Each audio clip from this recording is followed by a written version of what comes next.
VS Achuthanandan എന്ന മഹാരഥൻ മരിക്കുന്നതുവരെ വെള്ളാപ്പള്ളിക്കെതിരാണ്. അദ്ദേഹം കൊടുത്ത കേസിൽ വാദിയും പ്രതിയുമായിട്ടുള്ള കേസുണ്ട്, വിജിലൻസ് മറ്റേ മൈക്രോ ഫിനാൻസ് തട്ടിപ്പ് കേസ്. ആ കേസിൽ വാദിക്കും പ്രതിക്കും പത്മഭൂഷൺ കൊടുത്തത് കേന്ദ്ര ഗവൺമെന്റ്. അത് നമ്മൾ ആദ്യം യഥാർത്ഥത്തിൽ ഗുരു വടിയെടുത്തതാണോ സംഭവിച്ചത്? ശരിക്കും ഗോഡ് സീസ് ദി ട്രൂത്ത് ബട്ട് വെയിറ്റ്സ് എന്നൊരു ചൊല്ലുണ്ട്. ദൈവം സത്യം കണ്ടുപിടിക്കും, കാലതാമസം. ഇപ്പോൾ കഴിഞ്ഞ 30 വർഷമായി വെള്ളാപ്പള്ളി നടേശൻ, നിങ്ങൾ താങ്കൾ പറഞ്ഞ പോലെ തന്നെ അദ്ദേഹം അധികാരത്തിൽ വന്നത് പണത്തിൻ്റെ കൊഴുപ്പ് കൊണ്ടും ഗുണ്ടായിസം കൊണ്ടും മുൻ ഭാരവാഹികളെ ചീമട്ടയൊന്നും വലിയൊരു പിടിച്ചെടുക്കലായിരുന്നു. ഞാൻ ഒരാളോട് ചോദിക്കുന്ന സമയത്ത് അദ്ദേഹം പറഞ്ഞത് കയ്യിലെണ്ണാൻ കഴിയാത്ത അത്ര കോടി രൂപയുടെ അഴിമതിയാണ് SNDPക്ക് ഉള്ളിൽ നടന്നിട്ടുള്ളത്. SNDP യോഗവും കമ്പനീസ് ആക്ട് പ്രകാരം രജിസ്റ്റർ ചെയ്ത ഒരു നോൺ ട്രേഡിംഗ് കമ്പനി. ആ കമ്പനിയുടെ റിട്ടേൺസ് അതാത് വർഷങ്ങളുടെ IG ഓഫ് രജിസ്ട്രേഷൻ മുമ്പിൽ ഹാജരാക്കണം. ഇത് കാലങ്ങളോളം ഹാജരാക്കിയിട്ടില്ല. നമുക്ക് റേഞ്ച് ഉണ്ടെന്ന് മനസ്സിലാക്കി കഴിഞ്ഞാൽ നമ്മൾ യൂസ് ചെയ്യും, പരമാവധി യൂസ് ചെയ്തിട്ട് നമ്മുടെ ഉപയോഗം കഴിയുമ്പോൾ യൂസ് ആൻഡ് ത്രോയാണ്. നമ്മൾ 2 രൂപയുടെ പേന മേടിച്ചിട്ട് മഷി തീരുമ്പോൾ വലിച്ചെറിയുന്നു പറഞ്ഞ പോലെ. ഇതിനകത്ത് വെള്ളാപ്പള്ളി നടേശൻ എന്ന് പറയുന്ന നേതാവ് രാഷ്ട്രീയ പാർട്ടികൾക്ക് SNDPയെ പലപ്പോഴും വിറ്റതായിട്ട് തോന്നിയിട്ടുണ്ടോ? തീർച്ചയായിട്ടും. അദ്ദേഹത്തിൻ്റെ കൂടെ നിഴല് പോലെ 10-35 വർഷം നിന്നൊരു ഒരു ചെറുപ്പക്കാരുണ്ട്, AK Maheshan. Kanichukulangara SNDP unit secretary, Cherthala SNDP unit administrator, കേരളത്തിലാകമാനമുള്ള ഇദ്ദേഹം ഉണ്ടാക്കിയ മൈക്രോ ഫിനാൻസ് ഇൻസ്റ്റിറ്റ്യൂഷൻ്റെ സ്റ്റേറ്റ് കോർഡിനേറ്റർ. അദ്ദേഹം എന്താ സംഭവിച്ച അവസാനം? ഇന്ന് നമ്മളോടൊപ്പം ഉള്ളത് അഡ്വക്കേറ്റ് KM സന്തോഷ് കുമാർ സാറാണ്. സാർ നമസ്കാരം. നമസ്കാരം. സാറ് SNDPയുടെ മുൻ വക്താവായിരുന്നു, അതേപോലെ തന്നെ BDJSൻ്റെ സംസ്ഥാന കമ്മിറ്റിയിലുണ്ടായിരുന്ന ആദ്യകാല സ്ഥാപകരിൽ ഒരാളാണ്. സാറ് ഇന്ന് ഏറ്റവും കൂടുതൽ കത്തി നിൽക്കുന്നൊരു വിഷയമെന്ന് പറയുന്നത് നമുക്കറിയാവുന്നതുപോലെ വെള്ളാപ്പള്ളി നടേശൻ സാറിന് ഇന്ന് സംഭവിച്ചിട്ടുള്ള കോടതി വിധിയുമായി ബന്ധപ്പെട്ട വിഷയങ്ങളാണ്. യഥാർത്ഥത്തിൽ എന്താണ് SNDPക്ക് സംഭവിച്ചത്? ഇനി SNDPയുടെ ഭാവി ഇതോടെ തീർന്നു?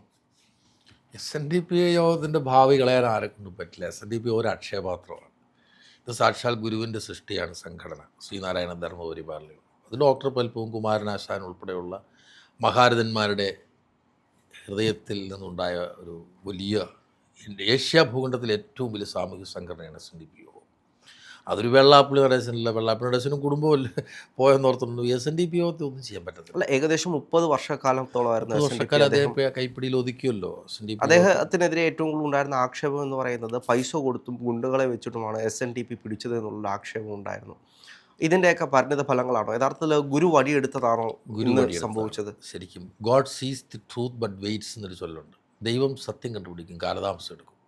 ഇവിടെ ഈശ്വരൻ പ്രകാശിച്ചു. ഇപ്പോൾ ബഹുമാനപ്പെട്ട ഹൈക്കോടതി ജഡ്ജിയുടെ പേനായിലൂടെ, അല്ലെങ്കിൽ അദ്ദേഹത്തിൻ്റെ തലച്ചോറിലൂടെ, അദ്ദേഹത്തിൻ്റെ ചിന്തയിലൂടെ, അദ്ദേഹത്തിൻ്റെ നിശ്ചയത്തിലൂടെ പുറത്തു വന്നിരിക്കുന്നത് ഈശ്വരൻ്റെ ഒരു കണ്ടെത്തലാണ്. ഇപ്പോൾ ഇന്ന് നമ്മുടെ ഇന്ത്യയിൽ ജീവിക്കുന്ന, പ്രത്യേകിച്ചും കേരളത്തിൽ ജീവിക്കുന്ന ആളുകൾക്ക് ആ ഏക അവസാനത്തെ ആശ്രയം എന്ന് പറഞ്ഞ കോടതി മാത്രമാണ്. കോടതി ഇല്ലായിരുന്നെങ്കിൽ നമുക്ക് കേരളത്തിൽ പ്രത്യേകിച്ചും ജീവിക്കാൻ പറ്റുമായിരുന്നില്ല. കാരണം ഇപ്പോൾ കേരളത്തിൻ്റെ രാജാവാരാണ്, മഹാരാജാവാരാണ്? ശ്രീ പിണറായി വിജയൻ സാറാണ്. അദ്ദേഹത്തിൻ്റെ നേരെ കൺമുമ്പിൽ വെച്ച് 2-3 ചെറുപ്പക്കാരെ പൂച്ചട്ടി കൊണ്ടും കരിങ്കല്ലിനും ഇടിച്ച് തലയിടിച്ച് പൊട്ടിച്ച് കൊല്ലാൻ ശ്രമിക്കുമ്പോൾ അത് രക്ഷാപ്രവർത്തനമാണ്, ഞാൻ നേരിട്ട് കണ്ടതാണെന്ന് പറഞ്ഞ ഒരു മുഖ്യമന്ത്രിയാണ് കേരളം ഭരിക്കുന്നത്. അപ്പം നമ്മുടെ രക്ഷ അതാണ്, കോടതി മാത്രമേ ഉള്ളൂ. ഇപ്പോൾ കഴിഞ്ഞ 30 വർഷമായി വെള്ളാപ്പള്ളി നടേശൻ, നിങ്ങൾ താങ്കൾ പറഞ്ഞ പോലെ തന്നെ അദ്ദേഹം അധികാരത്തിൽ വന്നത് പണത്തിൻ്റെ കൊഴുപ്പ് കൊണ്ടും ഗുണ്ടായിസം കൊണ്ടും മുൻ ഭാരവാഹികളെ ചീമട്ടയെറിഞ്ഞു വലിയൊരു പിടിച്ചെടുക്കലായിരുന്നു. അന്ന് അദ്ദേഹത്തിന് വേണ്ടി വഴി വെട്ടി തുറന്നവർ ദിവംഗതനായ, അല്ലെങ്കിൽ സമാധിയായ ശാശ്വതികാനന്ദ സ്വാമിയും ഈ അടുത്ത കാലത്ത് മരണപ്പെട്ടു പോയ പ്രമുഖനായ നേതാവ് ശ്രീ VS അച്യുതാനന്ദനുമായിരുന്നു. അവരുടെ പിൻബലമാണ് ഈ ഇതിലേക്ക് അദ്ദേഹത്തെ കൊണ്ടുവരാനുള്ള കാരണം. അന്ന് അദ്ദേഹത്തിൻ്റെ ഇലക്ഷൻ നടന്നപ്പോൾ ആ ഇലക്ഷൻ കമ്മിറ്റിയുടെ ജനറൽ കൺവീനറായി പ്രവർത്തിച്ചത് വൈക്കം SNDP യൂണിയൻ്റെ പ്രസിഡൻ്റായിരുന്ന അഡ്വക്കേറ്റ് VV സത്യനാണ്.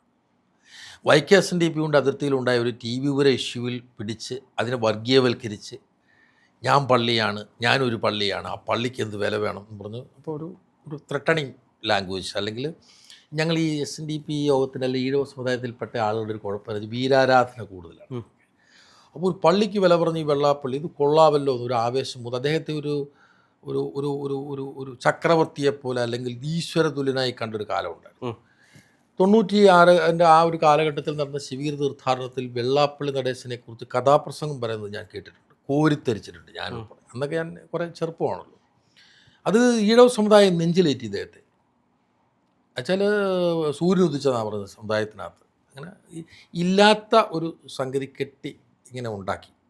വലിയ സംഭവം. പുള്ളി എല്ലാം അദ്ദേഹത്തിലേക്ക് മാത്രം കോൺസെൻട്രേറ്റ് ചെയ്തു. അദ്ദേഹത്തോടൊപ്പം ഉണ്ടായിരുന്നവരും അദ്ദേഹത്തിന് വേണ്ടി വഴി വെട്ടി തുറന്നവരെയും അദ്ദേഹം മറന്നുപോയി. ശാശ്വതികാനന്ദ സ്വാമിജിയുടെ മരണവും സമാധിയൊക്കെ ആയിട്ട് ഒരുപാട് തർക്കങ്ങളും ആക്ഷേപങ്ങളും ഒക്കെ ഉണ്ട്. അന്ന് വെള്ളാപ്പള്ളി നടേശൻ ശരിയാണെന്നും അദ്ദേഹത്തിന് അതിൻ്റെ ആവശ്യമില്ലെന്നും അത് സ്വാമിജിയെ വധിക്കേണ്ട ആവശ്യം വെള്ളാപ്പള്ളി സാറിനില്ലെന്നും ചാനൽ ചർച്ചകളിലൂടെ പറഞ്ഞു നടന്നയാളാണ്. കൈരളി ചാനലും ദേശാഭിമാനി പത്രവും ദിവസങ്ങളോളം ആഘോഷിച്ചതാണ് വെള്ളാപ്പള്ളിക്കെതിരായി നിന്നൊരു കാലഘട്ടം 15കളിൽ. മനസ്സിലായോ? അന്നത് ഭയങ്കര ഘനമായപ്പോൾ ഏഷ്യാനെറ്റ് ചാനലിലൂടെ ഞാൻ സംസാരിച്ചതാണ്, ഏത് കുറ്റകൃത്യം ചെയ്യുന്ന ആൾക്കും ഒരു ഉദ്ദേശമുണ്ട്. ഇപ്പം ശാശ്വതികാനന്ദ സ്വാമിയെ കൊന്നിട്ട് ശിവഗിരി മഠത്തിൻ്റെ അധിപതിയാകാൻ വെള്ളാപ്പള്ളി നടേശൻ ഉദ്ദേശിക്കുന്നില്ല. അതുകൊണ്ട് അന്വേഷണം മഠത്തിലെ ഏതെങ്കിലും സന്യാസിമാരെ കുറിച്ചുകൂടി അന്വേഷിക്കാൻ പറഞ്ഞു, അധികാരമുകളെ ആരെങ്കിലും. അങ്ങനെ അതിനെ ടെസ്റ്റ് ചെയ്ത് പോയതോടുകൂടിയാണ് അതൊക്കെ അവസാനിച്ചു പോകും. ഞാൻ പറഞ്ഞു വരുന്നത്, VS അച്യുതാനന്ദൻ എന്ന മഹാരഥൻ മരിക്കുന്നതുവരെ വെള്ളാപ്പള്ളിക്കെതിരായിരുന്നു. അദ്ദേഹം കൊടുത്ത കേസിൽ വാദിയും പ്രതിയുമായിട്ടുള്ള കേസുണ്ട്, വിജിലൻസ് മൈക്രോ ഫിനാൻസ് തട്ടിപ്പ് കേസ്. ആ കേസിൽ വാദിക്കും പ്രതിക്കും പത്മഭൂഷൺ കൊടുത്തത് കേന്ദ്ര ഗവൺമെൻറ്. അത് നമ്മൾ ആദ്യം കേൾക്കുകയാണ് അങ്ങനത്തെ ഒരു സംഭവം.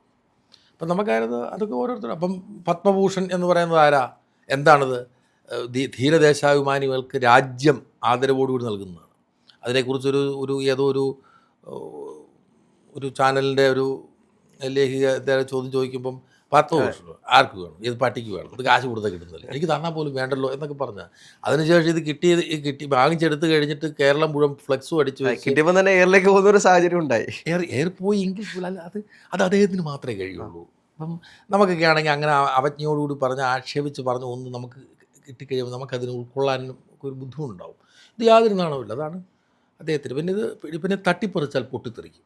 പക്ഷേ ഇതിനകത്ത് ഏറ്റവും വലിയ വിഷയം എന്ന് പറയുന്നത് SNDPയിലുണ്ടായിരുന്ന പണം, SNDP മുഖേന പിരിച്ചിട്ടുള്ള പല പണങ്ങളുടെയും കണക്കില്ല എന്നൊരു കാര്യമുണ്ട്. ഞാൻ ഒരാളോട് ചോദിക്കുന്ന സമയത്ത് അദ്ദേഹം പറഞ്ഞത് കയ്യിലെണ്ണാൻ കഴിയാത്ത അത്ര കോടി രൂപയുടെ അഴിമതിയാണ് SNDPക്ക് ഉള്ളിൽ നടന്നിട്ടുള്ളത്.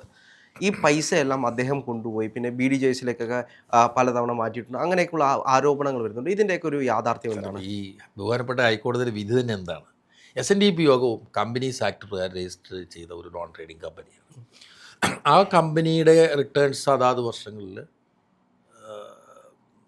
IG ഓഫ് രജിസ്ട്രേഷൻ മുമ്പിൽ ഹാജരാക്കണം. ഇത് കാലങ്ങളോളം ഇത് ഹാജരാക്കിയിട്ടില്ല. 3 വർഷം ഹാജരാക്കിയില്ലെങ്കിൽ ഓട്ടോമാറ്റിക്കലി ഇത് directors of the company disqualified ആവും. അതാണ് ഇവിടെ സംഭവിച്ചത്. അപ്പം അദ്ദേഹം അതിനകത്ത് കോടതി പറഞ്ഞത് ഞങ്ങൾക്ക് അതുപോലെ ഡയറക്ടർ ഐഡൻറ്റിഫിക്കേഷൻ നമ്പർ, കമ്പനിയുടെ ഡയറക്ടർ ഐഡൻറ്റിഫിക്കേഷൻ നമ്പർ അത് വെള്ളാപ്പള്ളിക്ക് ഉണ്ടെന്ന് പറയുന്നു. പക്ഷെ അത് പ്രോപ്പറായി ചെയ്യേണ്ട രീതിയിൽ അതിൻ്റെ മാൻഡേറ്ററി പ്രൊവിഷൻസ് പുള്ളി പാലിച്ചിട്ടില്ല. അദ്ദേഹം കോടതി പറഞ്ഞത് ഞങ്ങൾക്ക് അതിൻ്റെ ആവശ്യമില്ലെന്നൊക്കെയാണ് കോടതി പറഞ്ഞത്. പുള്ളിക്ക് അദ്ദേഹത്തിന് മാത്രം ഇന്ത്യ മുഴുവൻ വ്യാപിച്ചു കിടക്കുന്ന കമ്പനീസ് ആക്ടിന് വെള്ളാപ്പള്ളി സാറിന് മാത്രം ഒരു നിയമമില്ലല്ലോ. അപ്പോൾ റിട്ടേൺസ് കൊടുക്കാതെ വന്നത് വിഷയമായപ്പോൾ 8-9 വർഷത്തോളം കണക്ക് ഹാജരാക്കാതിരുന്നു. അപ്പോൾ ഈ ഡിസ്ക്വാളിഫിക്കേഷൻ്റെ ഇഷ്യൂ വന്നപ്പോൾ ഇത് ഗവൺമെൻറ് എക്സംഷൻ കൊടുക്കാം. അങ്ങനെ ഗവൺമെൻറ് എക്സംഷൻ കിട്ടിയിട്ടുണ്ടെന്നാണ് നടേശൻ സാറിൻ്റെ വേറൊരു ആർഗ്യുമെൻറ്റ്. ഇനി അങ്ങനെ എക്സംഷൻ കിട്ടിയാലും കമ്പനിക്ക് എക്സംഷൻ കിട്ടുള്ളൂ, ഡയറക്ടേഴ്സിന് കിട്ടണമെന്നില്ല. See the point. SNDP is a company, അത് ആ കമ്പനി തന്നെ ഡിസ്ക്വാളിഫൈഡ് ആയെങ്കിൽ അതിന് ചിലപ്പോൾ എക്സംഷൻ കിട്ടാം. പക്ഷേ അതിൻ്റെ ഭാരവാഹികൾക്ക് അല്ലെങ്കിൽ അതിൻ്റെ ഡയറക്ടേഴ്സ് അത് കിട്ടണമെന്നില്ല. ഇത് വന്നതെന്ന് വെച്ചാൽ ഇത് കാലം കാത്തുവെച്ചൊരു കാവ്യനീതിയാണ്. ഞാൻ 10-25 വർഷം വെള്ളാപ്പള്ളി സാറിൻ്റെ കൂടെ അദ്ദേഹത്തിൻ്റെ നിഴൽ പോലെ അദ്ദേഹത്തിന് വേണ്ടി ജോലി ചെയ്ത ഒരാളാണ്.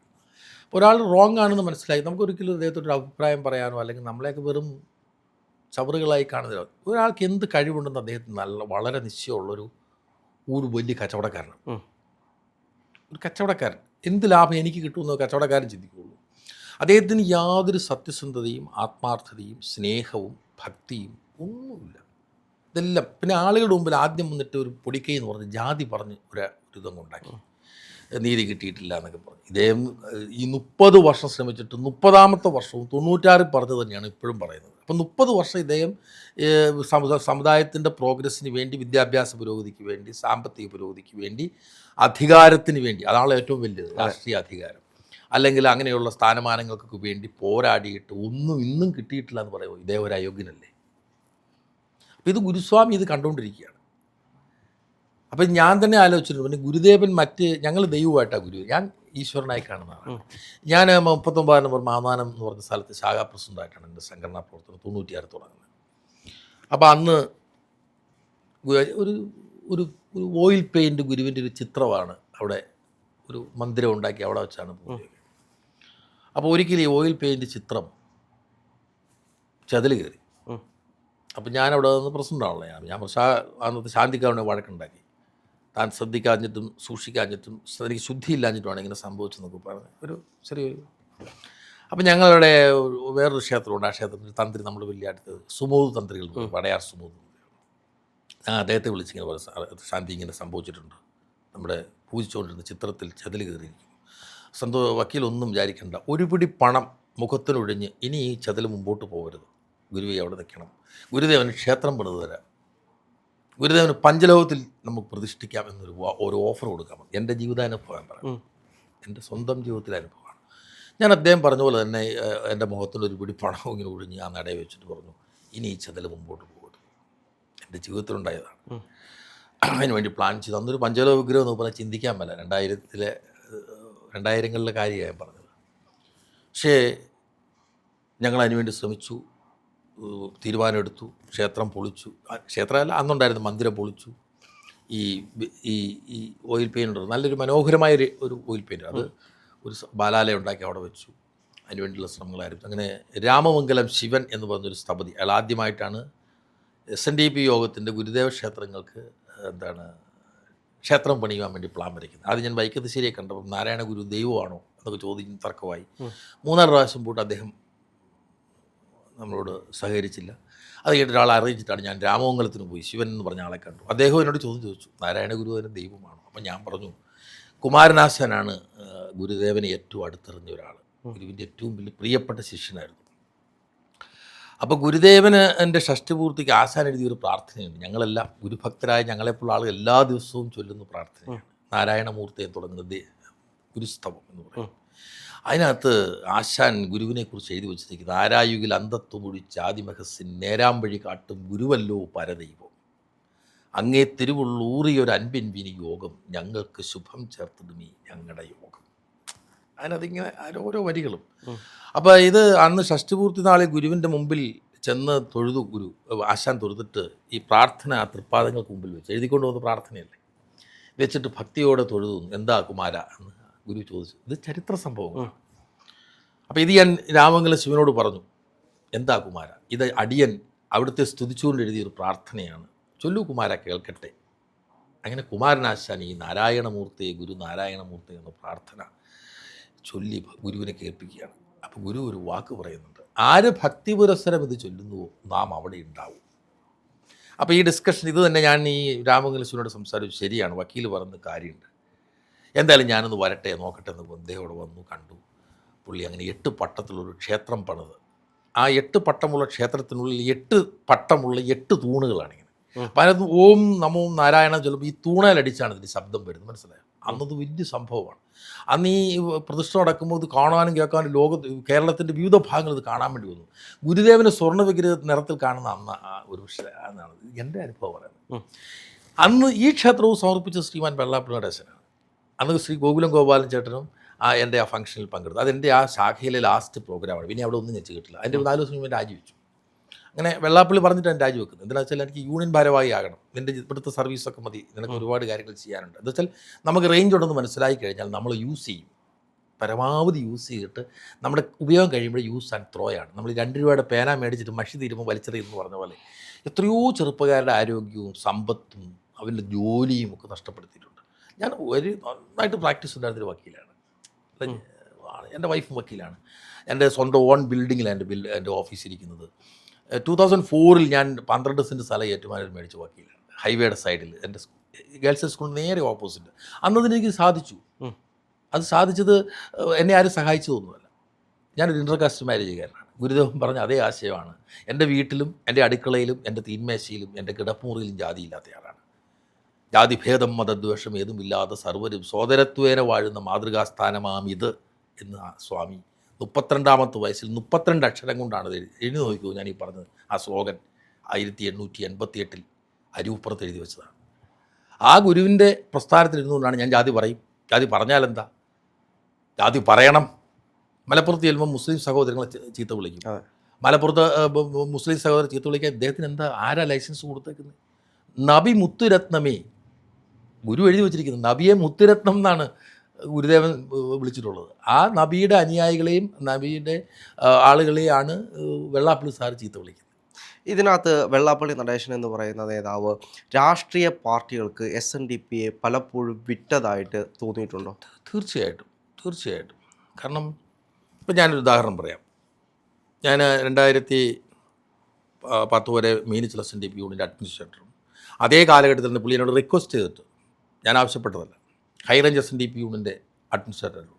ഞാൻ പറഞ്ഞു എനിക്ക് രണ്ടും കൂടെ എനിക്കങ്ങനെ പറ്റില്ല, എനിക്ക് തൊഴിലാണ് എനിക്ക് വലുതെന്ന് പറയുമ്പോൾ, അല്ല നിനക്ക് ഒരു വണ്ടി മതിയിലോടാ, നീ അത് അഡ്ജസ്റ്റ് ചെയ്യും. ഞാൻ ഉച്ചവരെ ഓഫീസിൽ ജോലി ചെയ്ത് കഴിഞ്ഞാൽ ഉച്ച കഴിയുമ്പോൾ ഞാനങ്ങ് പോവുകയാണ്. മനസ്സിലായോ? ഞാൻ വന്ന് രാത്രി വീട്ടിൽ കയറുന്നത് 2 മണി, 12:30, 1 മണി, 2 മണിക്കാണ് വന്ന് കയറുന്നത്. എൻ്റെ കുട്ടികളുമായിട്ട് എനിക്ക് ഒരു കാലത്ത് കമ്മ്യൂണിക്കേഷൻ ഇല്ലായിരുന്നു. കാരണം ഞാൻ വരുമ്പോൾ എൻ്റെ കുട്ടികൾ 6 മണിക്ക് മുമ്പ് സ്കൂളിൽ പോകും, ഞാൻ വരുമ്പോൾ അവർ ഉറക്കമാവും. എൻ്റെ കുട്ടികളെ കൊച്ചു പിള്ളേരാണ്. അങ്ങനെ എൻ്റെ ഒരു ജീവിതം മുഴുവൻ ഞാനിതിനു വേണ്ടി സമർപ്പിച്ചു. അവസാനം നമുക്ക് കിട്ടിയത് എന്താണ്? ആട്ടും തൂക്കും. ഞാനൊരാൾ മാത്രമേ ഉള്ളൂ. എന്നെപ്പോലെ എത്രയോ പേരുടെ ജീവിതം ശ്രീ നടേശൻ സാർ കളഞ്ഞിട്ടുണ്ട്. വേണ്ട, അദ്ദേഹത്തിൻ്റെ കൂടെ നിഴല് പോലെ 10-35 വർഷം നിന്നൊരു ഒരു ചെറുപ്പക്കാരനുണ്ടായിരുന്നു, KK മഹേശൻ. കണിച്ചുകുളങ്ങര SNDP യൂണിൻ്റെ സെക്രട്ടറിയും ചേർത്തല SNDP യൂണിൻ്റെ അഡ്മിനിസ്ട്രേറ്ററും കേരളത്തിലാകമാനമുള്ള ഇദ്ദേഹം ഉണ്ടാക്കിയ മൈക്രോ ഫിനാൻസ് ഇൻസ്റ്റിറ്റ്യൂഷൻ്റെ സ്റ്റേറ്റ് കോർഡിനേറ്ററുമായിരുന്നു. അദ്ദേഹം എന്താ സംഭവിച്ചത്? അവസാനം സ്വന്തം ഹെഡ് ക്വാർട്ടറിൽ കെട്ടിത്തൂങ്ങി മരിക്കേണ്ട ഗതിയാണ് ഈ കേരളത്തിലേത് സംഘടനയ്ക്ക്, ഏത് സമുദായത്തിനുണ്ടായത്. അതൊക്കെ ബൂമറാങ് പോലെ മോള് നിൽപ്പുണ്ട്. ശാശ്വതികാന്ത സ്വാമിയുടെയും തലയ്ക്ക് മുകളിൽ മഹേശൻ്റെയും ഒക്കെ ആത്മാവിങ്ങനെ മോള് നിൽപ്പുണ്ട്. അതാണ് ഈ കണ്ടത്. അത് ഞാൻ കുറച്ച് മുമ്പ് പറഞ്ഞില്ലേ, ഗോഡ് സീസ് ദി ട്രൂത്ത് ബട്ട് വെയിറ്റ്സ്. ഞാനൊക്കെ ഹൃദയവേദനയോടുകൂടി പറയുന്നത്, ഈശ്വര തുല്യം ഈ മനുഷ്യനെ കണ്ടൊരു കാലം എൻ്റെയൊക്കെ ജീവിതത്തിലുണ്ടായിരുന്നു. ഞാനൊരു ശ്രീനാരായണീയൻ എന്നതിനേക്കാൾ ഉപരി ഞാനൊരു വെള്ളാപ്പള്ളിയിലായിരുന്നു കാലം. പക്ഷെ റിയാലിറ്റി അറിഞ്ഞപ്പോൾ 2020 ജൂൺ മാസം 5-ാം തീയതി രാജിക്കത്ത് പാട്ടിയിരുന്നു. ആ രാജിക്കത്തിൽ പോലും ഞാൻ വിമർശനം എഴുതിക്കൊണ്ടാവുക. ഞാൻ രാജിവെക്കുന്നതല്ല പറഞ്ഞു, എന്നെ ഈ സ്ഥാനത്ത് നിന്ന് ഒഴിവാക്കി തരണം. പല SNDP യൂണിൻ്റെ ഭാരവാഹി ആയിരിക്കും, എനിക്ക് തുടരാൻ പറ്റത്തില്ല. കാരണം എന്നെ ജീവിക്കാൻ സമ്മതിക്കാത്ത തരത്തിലായി. ഇപ്പം എന്നെ അവിടെ ഒറ്റയ്ക്ക് ഇരുത്തിയിട്ട് 8 ഗുണ്ടകളെ വെച്ച് കോട്ടയത്ത് നിന്ന് ഒരാളെ ഇറക്കി മതി ചെയ്തു, AG തങ്കപ്പൻ എന്ന് പറഞ്ഞ ഒരാൾ. അവർ 8 പേരും 9 പേര്, ഞാൻ ഒരാൾ. എനിക്ക് എന്ത് ചെയ്യാൻ പറ്റും? എന്നെ ചീത്ത വിളിപ്പിക്കുക, എന്നെ ഭീഷണിപ്പെടുത്തുക, എന്നെ കൊണ്ട് മീറ്റിംഗ് വിളിപ്പിക്കാതിരിക്കുക. ഞാൻ അവസാനം നമ്മൾ വിടത്തില്ലല്ലോ സംഘടന. ഞാൻ മീനച്ചി താലൂക്ക് ചെല്ലുമ്പോൾ ഒന്നുമില്ലായിരുന്നു മീനച്ചി താലൂക്ക് SNDP യൂണിയൻ. ഇന്ന് ഏക്കർ കണക്കിന് ഭൂമി സമ്പാദിച്ചൊരു യൂണിയൻ സെക്രട്ടറി അതുകൊണ്ട് നോക്കിയിരിക്കുന്നത്, ഏക്കർ കണക്കിന്. അല്ലെങ്കിൽ നടേശൻ 30 വർഷം കൊണ്ട് 30 സെൻറ്റ് ഭൂമി എവിടെയെങ്കിലും മേടിച്ചിട്ടുണ്ട്, നടേശൻ സാറ് ഒന്ന് തെളിയിക്കട്ടെ. പക്ഷെ KM സന്തോഷ് കുമാർ അത് ചെയ്ത് കാണിച്ചിട്ടാണ് വന്നിരിക്കുന്നത്, അല്ലെ പറയുന്നത്. അപ്പോൾ ഞാൻ അഹങ്കാരം പറയല്ല, മനസ്സിലായോ? അപ്പം അതിനുവേണ്ടി നമ്മുടെ ജീവിതമാണ് നമ്മുടെ ജീവിതത്തെ ത്യാഗം ചെയ്ത് നമ്മൾ ത്യജിക്കുമ്പോഴാണല്ലോ സൃഷ്ടി ഉണ്ടാവുന്നത്. ഗോകുലം ഗോപാലൻ സാർ അദ്ദേഹത്തിനെ ഭസ്മാസുരൻ എന്നാണ് പത്മാസുരനേക്കാൾ കൂടുതൽ എന്തെങ്കിലും വിളിക്കണമെങ്കിൽ വിളിക്കണം. കാരണം പത്മാസുരൻ്റെ അവസാനം എങ്ങനെയാണ്, ഇത് കൊടുത്താൽ കൊല്ലത്തും കിട്ടും എന്നൊക്കെ പറഞ്ഞു കേട്ടിട്ടില്ലേ? ഇത് ഞാൻ പറഞ്ഞില്ല, ഇത് ഗുരുനിശ്ചയമാണ്. പിന്നെ അങ്ങ് ചോദിച്ച പോലെ SNDP യോഗത്തിന് പണി തീർത്ത് വെച്ചു ഈ അക്ഷയപാത്രം എവിടെയെങ്കിലും ഇല്ലാതെ വരുമോ? ഇത് നടേശൻ സാറ് പോയ ഇനി അദ്ദേഹത്തിന് മത്സരിക്കാൻ കഴിയുമോ? ഇപ്പോൾ അയോഗ്യനായ പിന്നെ എങ്ങനെ പോകുന്നു? വീണ്ടും ഹൈക്കോടതിയിലേക്ക് വീണ്ടും പോകും എന്നൊക്കെ പറയുന്നുണ്ട്. അത് പിന്നെ ആർക്കും പോകാമല്ലോ. That is a law of the land. ഈ നാടിൻ്റെ ഒരു നിയമം അങ്ങനെയാണല്ലോ. ഈ ഒരു കോടതി തോറ്റാൽ മുകളിൽ കോടതി മേൽക്കോടതി പോകാനുള്ള റൈറ്റ്, ദാറ്റ്സ് യുവർ റൈറ്റ്. അങ്ങനെ പോയി ഇത് സ്റ്റേ ചെയ്യുകയാണെങ്കിൽ വീണ്ടും അദ്ദേഹം അധികാരത്തിലേക്ക് വരുമോ? സ്റ്റേ ചെയ്തെന്ന് ഓർത്തുകൊണ്ട് ഇദ്ദേഹത്തിൻ്റെ അയോഗ്യത പോകണമെന്ന് കോടതി പറയത്തില്ലല്ലോ, കേട്ടാലല്ലേ പറയാൻ പറ്റുള്ളൂ. ഇതിൽ അയോഗ്യനായി പോയല്ലോ. ഇതിപ്പോൾ ഹൈക്കോടതി പറഞ്ഞിരിക്കുന്നത് പൂട്ടി താക്കോൽ ഏൽപ്പിക്കാനാണ് പറഞ്ഞത്, രജിസ്ട്രേഷൻ IG ഏൽപ്പിക്കണം. ഇനി അദ്ദേഹത്തിന് ഒരിക്കലും മത്സരിക്കാൻ കഴിയില്ല. ഇപ്പം തന്നെ എനിക്ക് എൻ്റെ കയ്യിൽ 2 ഫോൺ നമ്പറുണ്ട്. 2 ഫോണിൽ നിന്ന് ഇതറിഞ്ഞ് തന്ന പോലെ ഒരു 1000 ഫോൺ കോൾ എൻ്റെ ഫോണിൽ വന്നിട്ടുണ്ട്. കാരണം ഞാൻ ഈ കേരളം മുഴുവൻ നിറഞ്ഞു നിന്നത് ഇതേ എന്നെ കൊണ്ട് ഒരുപാട് എന്നെ ഉപയോഗിച്ചിട്ടുണ്ട്. തൊടുപുഴ SNDP യൂണിയൻ അഡ്മിനിസ്ട്രേറ്ററായിട്ടും മലനാട് SNDP യൂണിയൻ അഡ്മിനിസ്ട്രേറ്ററായിട്ടും നെടുങ്കണ്ട യൂണിയൻ ബൈഫർക്കേറ്റ് ചെയ്ത് മുൻകൈ എടുത്തത് ഞാനാണ്. അതുപോലെ തന്നെ Erumeli union bifurcate high range bifurcate ഉണ്ടാക്കാനുണ്ട്, അതിന് മുൻകൈ എടുത്തത് ഞാനാണ്. ഇവിടെ എല്ലാം നമുക്ക് ആക്സസും ബന്ധങ്ങളുണ്ട്. കേരളത്തിൽ 10-40 SNDP യൂണിയൻ്റെ തെരഞ്ഞെടുപ്പ് നടത്തിയിട്ടുള്ള ആളാണ് ഞാൻ. അപ്പം നമ്മുടെ തൊഴിൽ കളഞ്ഞിട്ടാണല്ലോ നമ്മളിതിന് പോകുന്നത്. ഞാൻ പറഞ്ഞതിനർത്ഥം മനസ്സിലായി. വിദേശ രാജ്യങ്ങളിൽ UAE ഉള്ള എല്ലാ എമിറേറ്റ്സിലും ദുബൈയിലും ഷാർജയിലും അബുദാബിയിലും റാസ ഖൈമയിലും ഫുജറയിലും ഒക്കെ തെരഞ്ഞെടുപ്പ് നടത്തിയ ആളാണ് ഞാൻ. അപ്പം നമ്മളവിടെ പോയി ഇവിടെ നമ്മുടെ ജോലിയും കൂലിയും കളഞ്ഞിട്ട് 25 ദിവസം അവിടെ പോയി കിടന്ന് ജോലിയും കഴിഞ്ഞ് വരുമ്പം നമുക്ക് എന്താ ഗുണം? നമുക്ക് എന്ത് നേട്ടം? ഞാനിവിടെ 15-16 വർഷക്കാലം യൂണിയൻ സെക്രട്ടറി ആയിട്ടിരുന്നു. ഇവിടെ എല്ലാം ഞാൻ എല്ലാ യൂണിയനും ഭരിച്ചു. ഞാൻ എനിക്ക് എടുക്കാവുന്ന എനിക്ക് അവകാശപ്പെട്ട അലവൻസ് പോലും എടുക്കാത്തൊരു യൂണിയൻ ഭാരവാഹി. എനിക്ക് ആരോടും ഒരു കമ്മിറ്റ്മെൻറ്റും ഇല്ല. ഞാൻ ഒരിക്കലും ഒരു കറപ്ഷൻ കാണിച്ചിട്ടില്ല. പക്ഷെ നമ്മളെ കള്ളനാക്കും. ഒരുത്തനെ തീർക്കാൻ തീരുമാനിച്ചാൽ ഒന്നെല്ലാം അങ്ങ് പബ്ലിസിറ്റി കൊടുക്കും, കള്ളനാന്ന് പറയും, അല്ലെ പെണ്ണുപിടീനാന്ന് പറയും, അല്ലെ കള്ളുപിടീനാന്ന് പറയും. അതിന് കോക്കസ് ഉണ്ടാക്കുക. ഞാൻ പറഞ്ഞു മനസ്സിലായോ? ഇപ്പം ഇത് അദ്ദേഹത്തിൻ്റെ ഒരു ശൈലിയാണ്. എനിക്ക് നടേശൻ സാറിനോട് വ്യക്തിപരമായ യാതൊരു വിരോധവുമില്ല. ഞാൻ ഗുരുതുല്യനായി ഈശ്വരതുല്യനായി കണ്ടൊരു കാലം എൻ്റെ മനസ്സിലുണ്ടായിരുന്നു. എൻ്റെ ഹൃദയത്തിലൊരു സിംഹാസനം, തങ്കം കൊണ്ടുള്ള സിംഹാസനം എടുത്ത് അവിടെ വെച്ചിരുന്നൊരു കാലഘട്ടം. അന്ന് ഞാൻ വെള്ളാപ്പള്ളി എന്നായിരുന്നു. ഇന്ന് വെള്ളാപ്പള്ളി അധർമ്മിയാണെന്ന് ബോധ്യം വന്നപ്പോഴാണ് ഞങ്ങളെപ്പോലുള്ള ആളുകളൊക്കെ പുറത്തു പോയത്. ഞങ്ങളൊക്കെ ഇട്ടിട്ട് ഞാൻ രാജിവെച്ചു പോകുന്നതാണ്. എനിക്കിനി ഒരു കോംപ്രമൈസ് ഇല്ല എന്ന് ഞാൻ കഴിഞ്ഞ ദിവസം നിങ്ങളുടെ ചാനലുകാരോടോ ഞാൻ പറഞ്ഞു. There is no compromise. ഇതിനകത്ത് കോംപ്രമൈസ് അല്ല. ഇത് ധർമ്മത്തിനെതിരെ, ഇവിടെ ധർമ്മത്തിൻ്റെയും സത്യത്തിൻ്റെയും വിജയമാണ് ഹൈക്കോടതിയിലൂടെ കണ്ടത്. സത്യധർമ്മങ്ങളുടെ വിജയം. സത്യധർമാദികൾ മറന്നിടുന്ന പുരുഷൻ എങ്ങനെയുള്ളവരാണ്? അദ്ദേഹത്തിൻ്റെ ക്വാളിറ്റി എന്നാണ് പറയുന്നത്.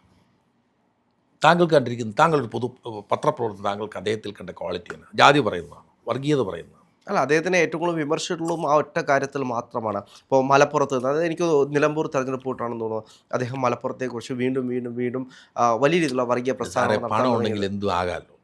പിന്നെ ഒരു ഉദാഹരണം പറയാം. തുഷാർ വെള്ളാപ്പള്ളിയെക്കുറിച്ച് എന്തോ ഒരു വാട്സാപ്പ് മെസ്സേജ് വന്നു. ഞാൻ ഓർക്കുന്നില്ല, 4-5 കൊല്ലമായി. ആ മെസ്സേജ് വന്നപ്പം മാരാരിക്കുളം പോലീസ് സ്റ്റേഷനിൽ മൊഴി കൊടുത്തിട്ട് എൻ്റെ നാട്ടിലെ യൂത്ത് മൂവ്മെൻറ്റ് യൂണിയൻ സെക്രട്ടറിക്കെതിരെ കേസെടുത്ത്. എൻ്റെ കൂടെ നിന്ന് പിള്ളേരായതുകൊണ്ടാണ്. ഒരു പയ്യനാണ്. ഈ ചെറുക്കൻ പേടിച്ചു പോയി. ഞാൻ നേരെ കോടതി, എനിക്ക് അവനെ പ്രൊട്ടക്ട് ചെയ്യാൻ എൻ്റെ ആവശ്യമുള്ള, എൻ്റെ കൂടെ നിൽക്കുന്നവരെ സംരക്ഷിക്കുക എന്നുള്ള എൻ്റെ ബാധ്യതയാണ്. ഞാൻ നേരെ കോടതിയിൽ പയ്യനുമായിട്ട് സറണ്ടർ ചെയ്ത് ജാമ്യക്കാരായിട്ട് പോയി. കേസ് വാദം പറഞ്ഞു, പൊളിഞ്ഞു. എനിക്ക് അന്നേരം ബെയിൽ ഗ്രാൻറ്റ് ചെയ്തു. അപ്പോൾ കേട്ടപ്പോൾ അവിടെ ഇരുന്ന് APP പറഞ്ഞു, സന്തോഷ് സാർ, ഈ നേരെ വാതിൽ കാണുന്ന പ്രസ് ക്ലബ്ബാണ്. നേരെ ഈ കോടതിയിൽ, ആലപ്പുഴ കോടതിയിൽ ഓപ്പോസിറ്റ് ഈ പ്രസ് ക്ലബിൻ്റെ ഓഫീസ്. സാർ, ഇതൊന്നൊരു വാർത്തയാക്കാൻ വേണ്ടി കേട്ടോ, ഞാനൊരു അനുഭവം പറയുന്നു. എന്നോ ഒരു കൈ നോക്കിയാൽ പറഞ്ഞു, ഞാനൊരു ന്യൂസ് അവിടെ പോയി ന്യൂസൊക്കെ എഴുതി എല്ലാം പറഞ്ഞു സംഭവം. മനോരമയുടെ ലേഖനം ഉൾപ്പെടെ പറഞ്ഞു, സാറേ കാര്യങ്ങളൊക്കെ സാർ ദയവീത് വലിയ പാടാണ്. കാരണം ഈ രാജ്യത്ത് ദൃശ്യ മാധ്യമങ്ങളെ വേണ്ടി വന്ന പണം കൊടുത്ത് പർച്ചേസ് ചെയ്യാനുള്ള കപ്പാസിറ്റി നടേശൻ സാറിനുണ്ട്. നടേശൻ സാർ ചെറിയ ആളല്ലെന്ന് ഈ കാര്യത്തിൽ, കച്ചവടത്തിൻ്റെ കാര്യത്തിൽ അതെല്ലാം കച്ചവടമാണ്. ഇതിനകത്തിപ്പം ആശാനോ ആർ ശങ്കർ സാറോ ഒക്കെ കണ്ട പോലെ സമുദായത്തിനോടുള്ള ആത്മാർത്ഥതയാണോ നടേശൻ സാറിന്? അല്ല.